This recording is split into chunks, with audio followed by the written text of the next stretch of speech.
번 더 눌러? 잘 나와.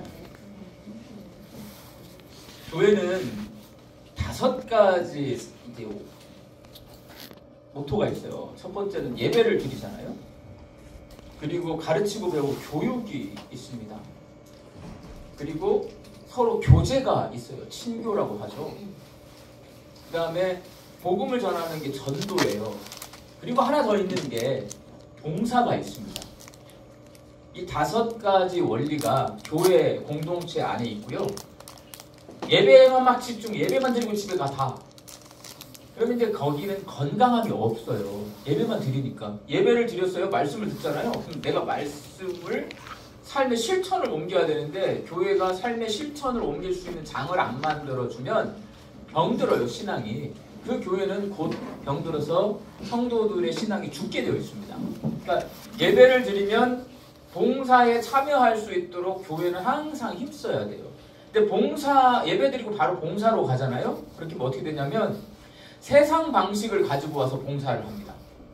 그렇게 되면 교회가 봉사를 하는데 교회가 아닌 거예요. 거기는 다툼이 일어나게 되어 있습니다. 그래서 세상 방식으로 봉사하지 않고 성경이 가르쳐주는 방식으로 봉사하려다 보니까 이게 있는 거예요. 바나바 섬김학교가. 이게 교육법입니다. 그래서 예배를 드린 사람들이 성경의 말씀을 교육받아서 섬김의 자리로 가서 봉사하는 게 잘 이루어져야 그 안에서 온전한 친교가 이루어져요. 그럼 건강한 공동체가 됩니다. 그 공동체는 어떻게 되냐면 사명감을 교회가 고취시켜줘서 왜 예루살렘 처음 교회가 예루살렘에 세워졌거든요. 성령이 임해가지고 다락방에 있던 120명의 사람들이 성령 충만해지니까 너무 좋아요. 그래서 일이 다 일어났어요. 매일 모여가지고 성경 말씀 배우고 함께 떡을 떼고 나누고 떡 떼고 나누려면 누군가 봉사해야 밥 먹으니까 그 밥을 준비하는 일들이 즐거운 마음으로 이루어지고 함께 기도하고 전도하고 너무 좋았는데 문제가 뭐냐면 예루살렘 교회 안에서만 그렇게 일어나. 교회 밖으로 안 나가. 왜? 여기가 너무 좋으니까. 그러니까 하나님이 뭘 보내냐? 핍박을 보냅니다. 그래서 예루살렘 교회 성도들이 로마로부터 핍박을 받아요. 그래서 도저히 예루살렘에 살 수 없을 지경에 이르러서 결국 예루살렘에서 다 떠나서 세계로 흩어집니다. 그래서 복음이 온 세상에 전해지게 되었어요. 그러니까 성경을 우리가 잘 알아야 될 게, 자, 우리 교회 예배 되게 잘 드리잖아요. 교육도 이렇게 열심히 하잖아요. 이제 봉사의 자리까지 가요. 구역 모임도 하고 이게 바나바 성경학교 하면 다 친해집니다. 거기서 멈추면 뭐가 와요? 핍박이 옵니다, 여러분. 성경은 우리에게 가르쳐줘요. 뭐 해야 돼요? 복음을 전해야 됩니다. 거기까지 교회가 이게 선순환이 이루어져야 건강하게 신앙생활 할 수 있어요. 오늘은 그 교회로 가는 과정 속에 봉사의 자리로 나아가려고 우리 교회는 바나바 섬김학교를 통해서 배워가고 있습니다. 마지막과 순종과 선교의 사람 바나바. 마음 열기. 당신은 자신의 상황이나 여건을 따져보면 도저히 받아들이기 어려운 명령이나 부탁에 순종했던 경험이 있습니까? 그렇게 순종할 수 있었던 이유는 무엇입니까? 저는요, 도저히 받아들이기 싫었던 게 뭐냐면 군대 가는 거였어요. 군대 가기 싫어 죽겠는데 가야 되는 거잖아요. 어쩔 수 없이 군대를 갔어요. 근데 첫날 입대를 해가지고 제가 10월 28일 날 입대했는데 오늘이 며칠이에요? 27. 내일 입대했네. 28일 날 입대를 해가지고 하늘을 이렇게 쳐다봤는데 달이 엄청 환하게 떠 있는 거예요. 밤에 철조망 넘어가고 싶더라고. 내가 그럴 줄 몰랐는데 이 철조망 넘어가 나가고 싶어. 너무 답답하고 너무 그랬어요. 그런데 제가 나라의 부름을 받고 군대에 갔잖아요. 군대에 가서 목사가 될 수 있는, 목회를 잘할 수 있는 훈련을 받은 겁니다. 저는 논산 훈련소 조교를 했기 때문에 항상 이렇게 앞에다 놓고 이걸 하는 거야. 내가 세상에 내가 이걸 할 줄을 몰랐어요. 근데 훈련소에서 내가 이걸 배웠어요. 근데 이렇게만 하냐? 보통 제가 할 수 있는 대상자들은 많으면 한 120명 돼요. 그런데 가끔 120명이 4개가 모여. 그럼 몇 명이에요? 480명. 정말 한두 번은 480명이 3개가 모여요. 몇 명이에요? 1500명 정도 되죠. 일어사! 그럼 1500명이 탁 일어서요, 여러분. 앉아! 그럼 1500명이 확 앉아요. 기분 째져요. 거기서 제가 이렇게 통솔할 수 있는 훈련을 받았어요. 그래서 양림교회 앞에 서 있을 때 되게 잘하잖아요. 되게 잘하잖아. 거기서 배운 거야, 내가. 그러니까 무슨 말이냐면 군대 진짜 가기 싫었어요. 근데 하나님께서 나를 군대로 보내셨을 때 제가 정말 머리 써서 2가지를 배워갖고 왔어요. 컴퓨터 배웠고요. 또 하나는 뭘 배웠냐면 운전을 배웠어요. 전산병 하고 싶어서. 근데 전산학과 안 나오고 철학과 나오니까 아예 뽑히질 않아. 근데 운전은 뽑히더라고. 뽑혔는데 뭘로 뽑혔냐면 탱크 운전병으로 뽑혔어요.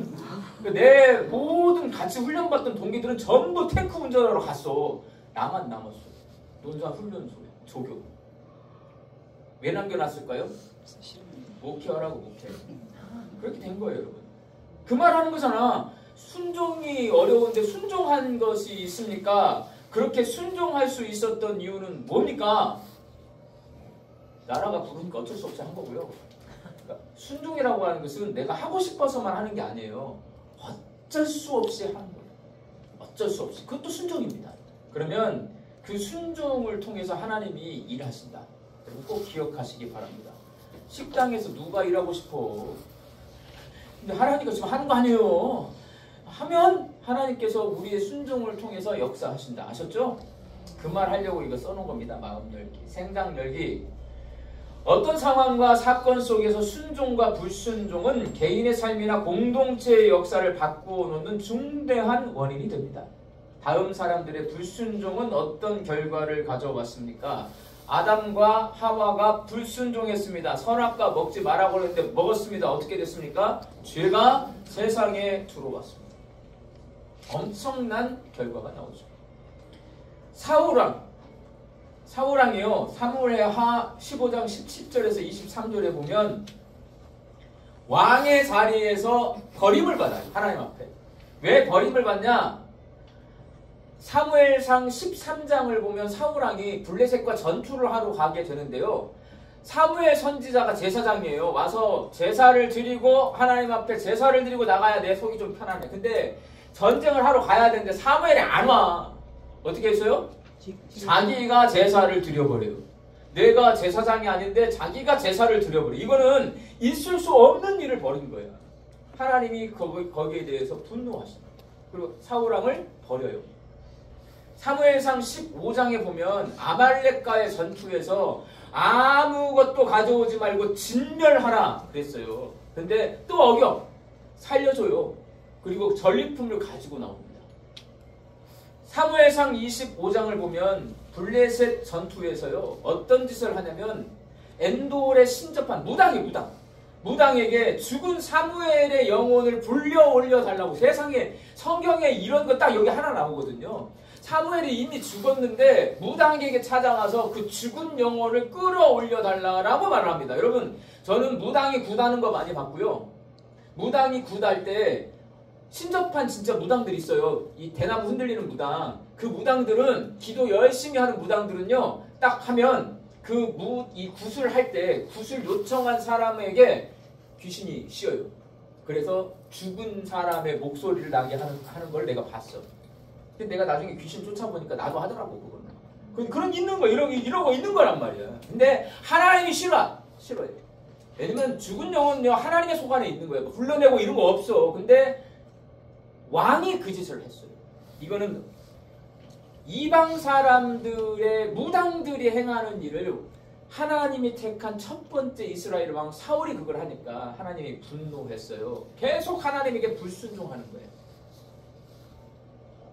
왕의 자리에서 내려오게 하셨습니다. 잘 기억하셔야 돼요. 그러니까 순종과 불순종에서 불순종하면 하나님이 어떻게 하시는지를 성경은 이미 써놨단 말이에요.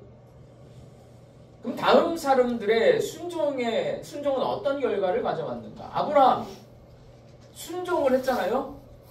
그랬더니 아들 이삭을 얻게 되었고요. 믿음의 조상이 되지 않았습니까? 원래 아브라함은 우상 팔던 사람이에요. 그 사람을 하나님이 찾아가셔서 너 가나안 땅으로 가. 고향 친척 아버지 집을 떠나 순종해서 갔어요. 그랬더니 하나님이 약속해 주시잖아요. 너에게 자식이 있게 될 거다. 네 씨가 하늘의 별과 같이 많게 될 것이다. 하나님이 그 약속을 지키십니다. 여호수아는요, 정탐을 하고 왔는데 다른 사람은 전부 다 어떻게 돼요?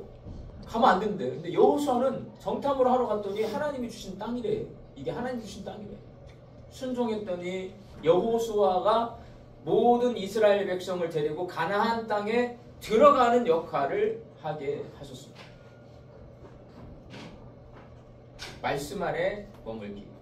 성경은 하나님 말씀에 순종하면서 선교의 사명을 감당했던 바나바의 모습에 대해 어떻게 말씀하고 있는지 이게 이제 써 있어요. 신앙 공동체는 어디냐면 교회예요.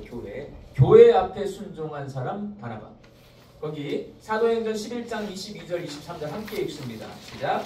예루살렘 교회가 이 사람들의 소문을 듣고 바나바를 안디옥까지 보내니 그가 이르러 하나님의 은혜를 보고 기뻐하며 모든 사람에게 굳건한 마음으로 주와 함께 머물러 있으라 권하니.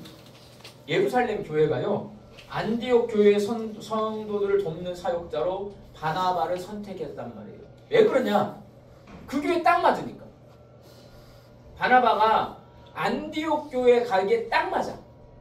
왜냐면요, 바나바가 착한 성품 갖고 있어요. 그러니까 제일 먼저 여러분 사람 뽑을 때 아마 양님께도 마찬가지일 거야. 저를 담임 목사로 이렇게 선택을 할 때 뭘 먼저 봐요?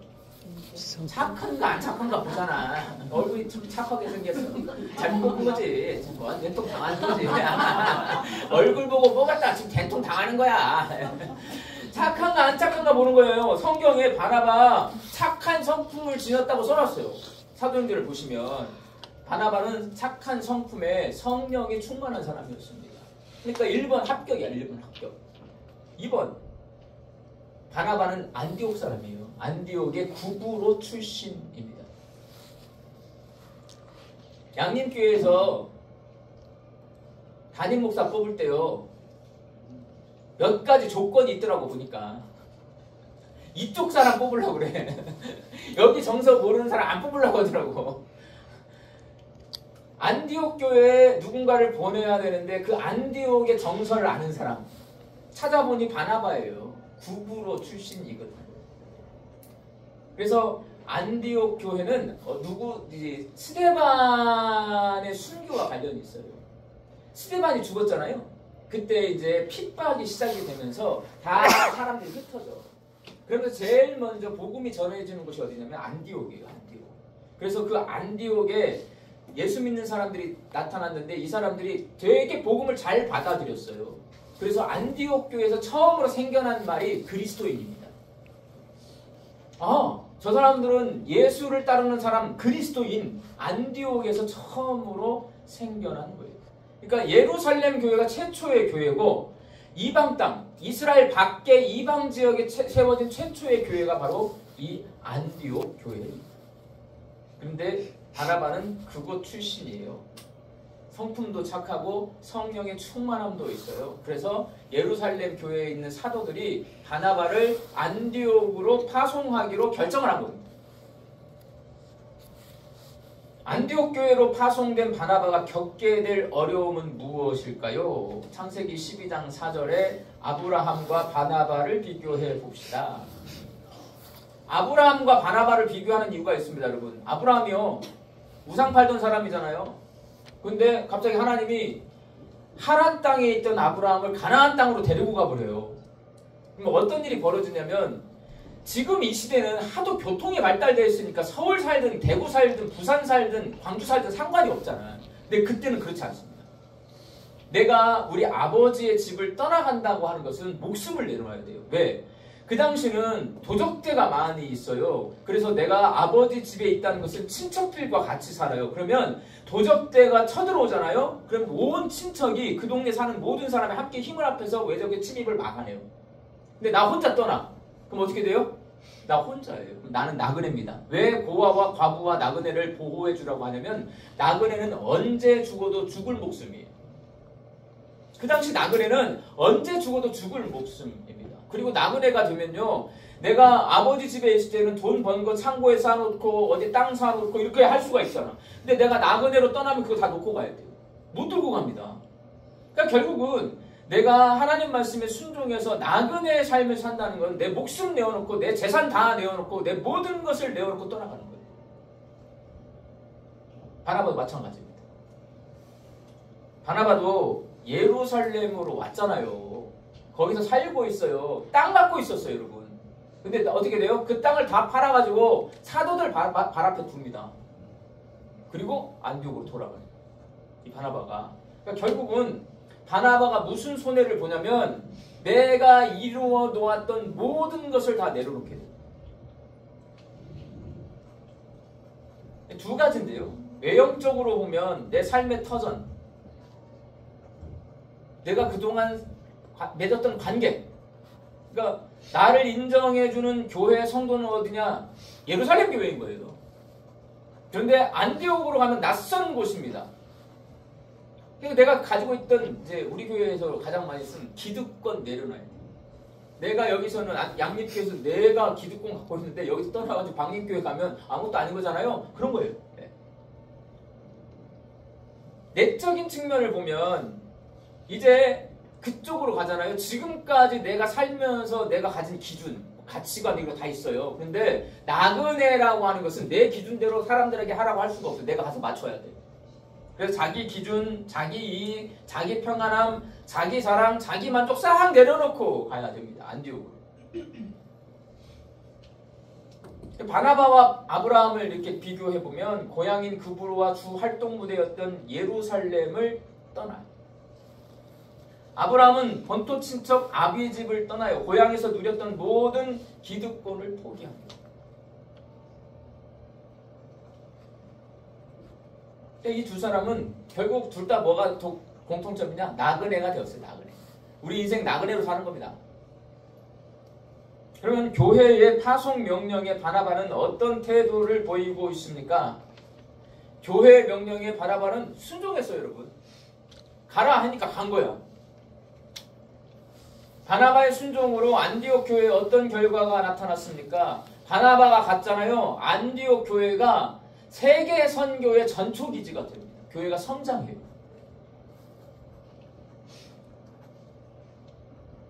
그럼 바나바는 왜 갔냐? 영적 리더십, 사도들 앞에 순종한 사람 바나바예요. 사도들이 가라고 하니까 간 거예요. 신약 성경에서 사도는 누구냐? 사도는요, 복음을 전파하는 권위를 위임받아서 파견된 사람들인데, 이 사람들은 초대교회는 1번 사도는 예수님과 함께 생활했던 12제자를 말합니다. 근데 초대교회가 12제자와 함께 시작이 되었지만 나중에 보면 사도 바울도 나타나게 되고 바나바와 같은 사람들이 나타나게 돼요. 그래서 그 초대교회의 세계 속에서 아, 저분은 사도야 라고 인정받던 사람들이 있습니다. 그래서 사도의 자격은 예수를 직접 본 자, 부활하신 예수님을 만난 경험이 있는 사람, 그 증인이 될 수 있는 사람입니다. 주로 우리가 말하는 사도는 12제자, 바울과 바나바, 예수님의 형제 야고보 정도 사도로 부릅니다.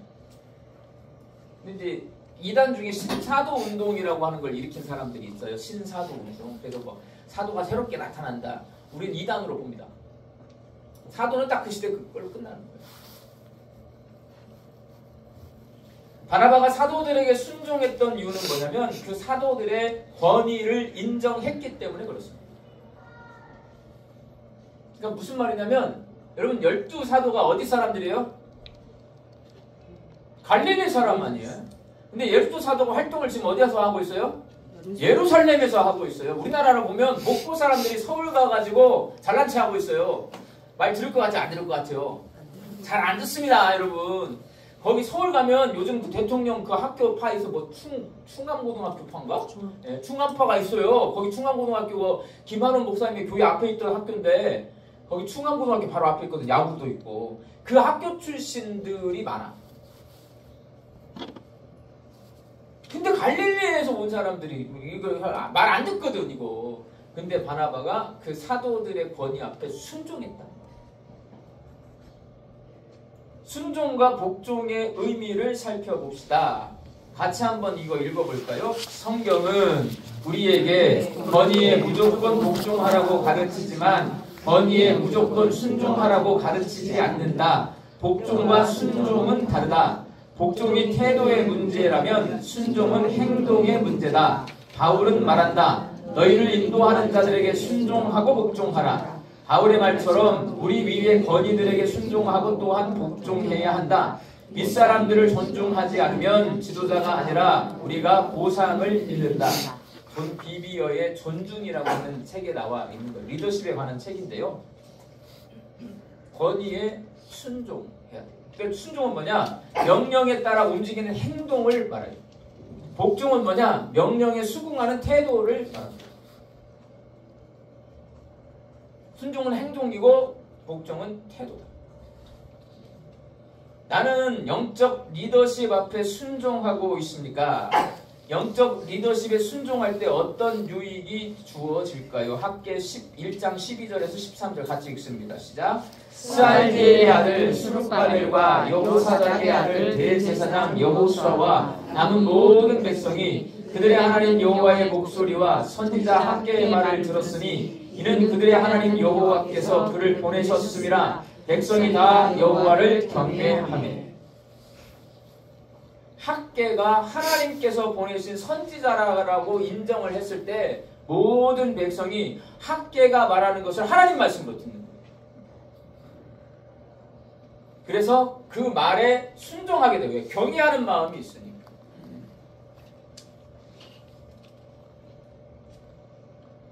그러니까 영적 리더십이 올바로 서는 것도 중요하고 올바로 서 있는 영적 리더십 앞에 순종하는 것도 중요합니다.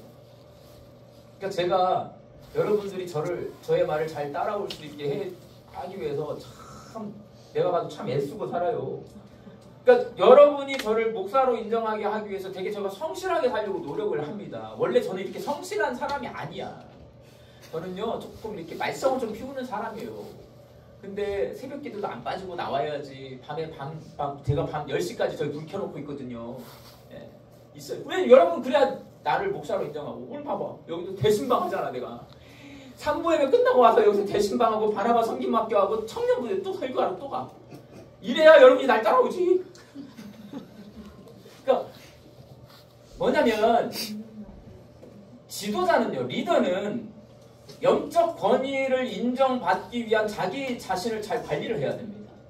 그러면 또 리더를 따라오는 성도들은 그 영적 권위에 순종할 수 있어야 됩니다. 근데 여러분 양림교회가 지금 광주 시내에 보여주는 거예요. 영적 지도자가 자기 권위를 지키기 위해서 노력하고 성도들이 그 영적 권위를 인정하고 순종할 때 교회는 어떤 공동체가 됐는가를 광주 양림교회가 보여주고 있다고 저는 생각을 합니다. 그런 어떤 막중한 책임감을 가지고 제가 목회를 하고 있어요. 지금 대부분의 교회들은요, 이 문제 때문에 싸워요. 영적 권위를 인정하자 하느냐 하지 않느냐. 내가 영적 지도자다. 나 못 따라가겠다. 대부분의 교회가 이 문제예요. 이 문제. 근데 이거 갖고 싸울 일이 아니라 옛날에 한국 교회를 보면 돼. 옛날 목사님들 보면 돼. 그 목사님들이 어떻게 영적 권위를 인정받았는가 보면 되는데 우리나라는요. 다 박정희 대통령 욕하고 뭐 이건희 그 다음에 정경 회장 다 욕하지만 마음속으로 다 좋아해. 그 사람들처럼 살았으니까 지금 오늘 대한민국 있는 거 아니에요. 그런 거예요. 그러니까 결국 우리들은 전 세계적으로 우리같이 열심히 사는 민족 없습니다. 우리처럼 새벽을 깨워서 새벽 기도하는 나라는 전 세계 우리밖에 성경에도 없어. 성경에도. 우리만 있어. 우리만. 그게 우리 대한민국이에요. 여기서 목회하려면 새벽 기도 해야 돼요? 안 해야 돼요? 여기서 목회하면 새벽 기도 해야 돼요, 여러분. 그걸 안 하면서 내가 영적 지도자다. 왜? 새벽을 깨워서 어렸을 때부터 새벽에 나와가지고 기도하는 어른들이 계세요. 근데 그 어른들 새벽 기도를 하는데 목사가 사. 자는 게 아니고 자빠져 자는 거예요, 그거는. 더 나쁘게 말하면 자빠져 쳐 자는 거야. 근데 어른들은 기도를 하는데 목사가 자고 있는데 내가 영적 지도자입니다. 그 기도하시는 어른들이 목사로 인정하겠냔 말이고 상식적으로 인정 안 해. 나 같아도 인정 안 해. 나 같아도 인정 안 한다고. 나는 새벽을 깨워서 기도하는데 우리 목사는 맨날 꿀꿀 자. 그리고 나와서 기도하래. 그게 귀에 안 들어온단 말이에요. 목회자는 성도들이 나를 영적 지도자로 인정할 수 있도록 자기 관리를 한 거고, 목회자가 자기 관리를 했을 때 성도들은 순종해서 따라오는 거예요. 그래서 제가 이 교회에서 목회할 때 여러분 많은 사람들이 걱정을 해요. 양림교회 세다. 뭘 세? 제가 제 할도리를 다 해요. 신방도 하고 새벽 기도도 하고 사역도 열심히 하고 목숨을 내놓고 해요. 그래서 우리 성도들이 내 말을 안 들으면 어떻게 해요? 승질 냅니다. 우리 성도한테 제가 성질 정말 많이 냈어요. 왜? 나는 여러분들이 원하는 목사가 되었는데 왜 나만 여러분이 원하는 목사가 되냐? 여러분이 목사가 원하는 성도가 되라. 제 논리예요. 전 철학과 나왔거든요. 왜 나만 그래야 돼? 성도도 똑같이 해야지. 목사 말을 들어야지. 했더니 잘 듣더라고. 이거예요, 여러분. 지금 그 말하는 게 이겁니다. 영적 리더십 앞에 순종하려면 목사도 잘해야 되고 성도도 잘해야 돼. 잘하면 어떻게 되냐? 요렇게 돼. 양림교회처럼 됩니다. 그러면 영적 리더십에 순종하고 있습니까? 순종하고 있어. 뭐 어떻게 되냐? 영적 리더십에 순종할 때에 어떤 유익이 주어질까요? 하나님의 뜻이 이루어진다. 왜? 학계가 말씀을 전했는데 예레미야 선지자는요 가서 말씀을 전했더니 안 받아들여 뺨을 때리고 옥에 가둬버려요. 나라 망했습니다. 근데 학계는 전했더니 뭐 하나님을 경외. 그럼 어떻게 돼요? 하나님의 뜻이 이루어지는 거예요. 바나바는 결국 보면 교회와 사도들 앞에 그 권위를 인정하고 순종했지만 결국은 뭐냐면 절대권위, 하나님 앞에 순종한 거예요. 절대권위 하나님 앞에. 사도행전 11장 22절과 사도행전 13장 2절에 기록된 바나바의 순종을 비교해보고 차이점을 발견해 봅시다. 사도행전 11장 예루살렘 교회가 명령합니다. 13장은 성령께서 명령합니다. 사도행전 11장에서는 바나바를 단독 파송합니다. 13장은 바울과 함께 파송이 됩니다. 조력자가 하나 생겨난 거예요. 사도행전 11장에서는 안디옥 교회 성장을 이룹니다. 사도행전 13장에 보면 바나바가 1차 전도 여행을 갑니다. 교회가 명령할 때 순종해가지고 단독 파송받고 교회 성장을 이뤘지만 하나님이 성령께서 명령했을 때 순종할 때는요 바울이 조력자로 세워지고 전도 여행을 통해서 복음이 전해집니다. 바나바가 성령님의 명령에 순종했을 때 어떤 결과가 나타났습니까? 많은 이방인들에게 복음이 전해지고 교회가 세워지고 2차, 3차 전도 여행으로 이루어져서 결국은 유럽 온 땅에 복음이 전해지게 됩니다. 순종하면 하나님이 계획하신 일을 이루십니다. 그러니까 저는 기대가 돼요. 우리 양림교회 순종을 잘 하고 있기 때문에 우리를 통해서 분명히 일하실 겁니다. 놀라운 일 할 거예요. 나오서 일단 예배당 2개 지어놓고 시작합시다. 2개 지어놓고 또 무슨 일을 시킬지 몰라요. 저랑 살면 인생이 스펙타클해져요. 심심하진 않아. 뭔 일이 일어날지 모르지만 계속 좋은 일을 하게 될 거예요. 하나님이 계획하신. 야고보서 2장 18절은 행함을 동반한 믿음이 참 믿음임을 강조하고 있습니다. 순종하는 행동으로 믿음은 온전하게 됩니다. 나는 창세기 22장 3절에 아브라함처럼 하나님 말씀에 즉각적인 반응을 보이고 있습니까? 거기 써 있잖아요. 어떤 사람은 말하기를 너는 믿음이 있고 나는 행함이 있으니 행함이 없는 내 믿음을 내게 보이라. 나는 행함으로 내 믿음을 내게 보이리라 하리라. 행함이 있는 믿음. 원래 행함과 믿음은요 떨어지지 않습니다. 믿음이 있으면 행하는 거예요, 여러분. 이게 뭔가를 이제 해야 될 때 머뭇거리게 돼요. 그때 하셔야 합니다. 이 바나바 섬김학교 하면서 정말 안타까웠던 게 뭐냐면 다 할 마음이 있어. 근데 하라고 하면 다 한국 사람들 다 뒤로 빼. 근데 또 시켜. 어떻게 설득해서 시키면 또 잘해. 짜증나. 그냥 첫반에 하면 되잖아. 근데 막 좀 해주세요 해가지고 하면 너무 또 잘해. 첫반에 합시다. 첫반에. 하나님의 말씀에 순종하는 사람들에게 성경이 약속하고 있는 축복이 무엇입니까? 첫 번째, 영생의 복입니다. 성경은 항상 영생의 복, 이 땅에서 복을 약속하는 게 아니라 영원한 생명의 복을 약속하십니다. 그 영생의 복을 바라보고 가는 사람, 순종하고 계속 따라가잖아요. 변화돼요. 삶이 변합니다. 예수님 성품을 닮아갑니다. 그건 뭐냐면 믿음이 자라난다는 거예요. 믿음이. 그렇게 되면 성령의 열매를 맺게 됩니다. 결국은 어떻게 되냐면 나를 통해서 하나님의 일들이 일어나게 돼요.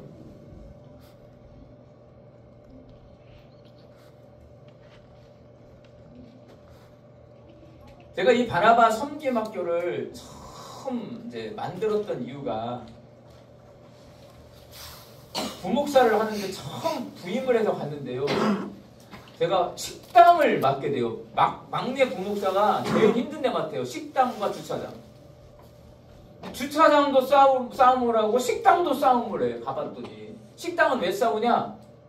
일단 권사님 한 분이 대장에 계시고 그 권사님 밑에 같이 일하는 권사님 몇 분과 그 밑에 이제 집사님들이 있고 봉사는 누가 하냐면 구역장들이 주방 봉사로 투입이 돼요. 근데 그 구역장들이 전부 힘들어서 못하겠다고 근데 대장 권사님이 막 또 혼을 내시고 그럼 울고 그리고 그 대장 권사님이 하시는데 그때 재밌었던 게 뭐냐면 결혼식을 그때는 교회에서 많이 했어요. 제가 부목사 시절에. 근데 그 교회는 커가지고 청년이 한 3,000명 있으니까 52주 결혼식이 있어요. 그러면 결혼식을 교회에서 하면 피로연을 교회에서 합니다. 그럼 그 피로연을 매번 주방에서 준비를 하는 거야. 매주. 그럼 어떻게 되냐면 그 피로연에 동원되는 여전도의 회원들 구역 식구들은 죽어나는 거예요. 그리고 어떻게 되냐면 피로연에서 돈을 많이 남겨서 선교지에 보내줍니다. 근데 여러분 결혼식 피로연 되게 비싸잖아요. 돈이 1년에 한 1억 5천을 남기더라고. 그 식당에서. 그래서 그걸 선교지에 보내요. 보내는 목적은 좋아. 근데 이 문제가 뭐냐? 그럼 그 돈을 누가 다 좌지우지해요? 대장 권사님이 좌지우지하잖아. 대장 권사님이. 남는 돈이 1억 5천이면요. 한식은 보통 2배 장사예요. 3억의 돈이 거기서 돌아가는 거예요. 왜? 쌀 사와야지, 고기 사와야지 이런 거 아니야. 네? 그래서 항상 주방 때문에 시끄러워. 제가 어떻게 했을 것 같아요? 없애버려야 된다.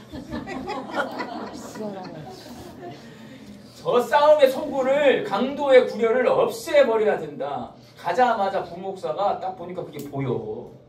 근데 목사님이 싸우니까 그 꼴이 또 배기 싫은 거야. 담임 목사님이. 대장님이 이거 별로 배기 싫어해. 근데 내가 보니까 이거 없애야 되겠어. 어떻게 없앨까 1년을 연구했다가 없애버렸어요. 주방 문 닫아버렸어요. 영양사를 데려갔어요. 영양사가 데려오는 순간 여러분 보건법에 저촉을 받습니다. 그 주방은. 그래서 영양사한테 내가 말했어요. 법을 써 붙여라. 주방에다 샤타를 달고 문을 딱 열쇠를 잠고. 그러면 그 문을 열려면 이 보건법에 의해서 거기 책임자인 영양사의 허락을 받고 열어야 돼요. 근데 열어도 만약에 거기에 있는 식기를 쓰잖아요? 못 써요. 영양사 깜깜합니다. 그 안에 있는 모든 도구는 그 영양사가 조리한 음식을 담아낼 때만 사용할 수 있지 우리가 막 갑자기 여전도에 모여서 수박 먹는다고 그거 못 가져가. 그래서 권사님들이 다 머리에 이렇게 수건 들고 알아 누워버렸어요. 교회 와가지고 여전도에 모임할 때 수박을 썰어 먹어야 되는데 주방에 칼이 10개가 있는데 칼 안 내줘 영양사가. 근데 가져가면 경찰에 고발하겠습니다. 그랬어. 해라.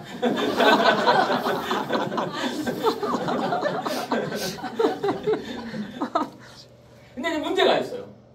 영양사 체제로 가니까 설거지도 용역이 들어야 되더라고요. 그래서 제가 아이디어를 낸 게 이 바나바 섬김학교예요.